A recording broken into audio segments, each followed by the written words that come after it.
வனவிஹாரத்தை ரொம்ப அத்தியாச்சரியமா அனுபவிக்கிறான். தண்டகாரண்யம் தானாகவே அவளுக்கு ஸ்வர்க்கமாக காட்சி கொடுத்தது. ஏன்னா அவ்வளோ அத்தியாச்சரியமா இயற்கை. இந்த இயற்கையை ரசிக்கிறதுக்கு நமக்கு தெரியணும். ஏதோ மரம் இருக்கு, கொடி இருக்கு, நான் நட்டேன்னு பேரை சொல்லாத. இயற்கை மரம் எப்படி இருக்கு. ஒரு சில பேரெல்லாம் நீங்க பார்த்துருப்பேள், செடிகள் கிட்டலாம் பேசுவா. ஒரு சில பேர்லாம் மேகங்கள் கிட்ட பேசுவா. ஒரு சில பேர் பறவைகள் இடத்துல பேசுவா. என்னத்துக்காக அப்படின்னாக்க இயற்கையை ரசிக்கிறா. இயற்கையோட அவ கனெக்ட் பண்ணிக்கிறா. அவளை இயற்கை தான் நமக்கு முதல் தாய்.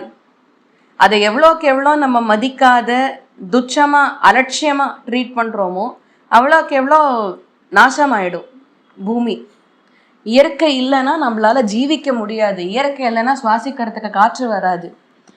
இயற்கைக்கு அவ்வளோ மகத்துவம் உண்டு, முக்கியத்துவம் உண்டு. ஆக இந்த இடத்துக்கு விஹார பூமி அப்படின்னு பேர் வந்தது. சீத்தை ஒரு கட்டத்தில் அவளுக்கு டயர்டாயிடுது. எவ்வளோ டயர்டாயிட்டா அப்படின்னா,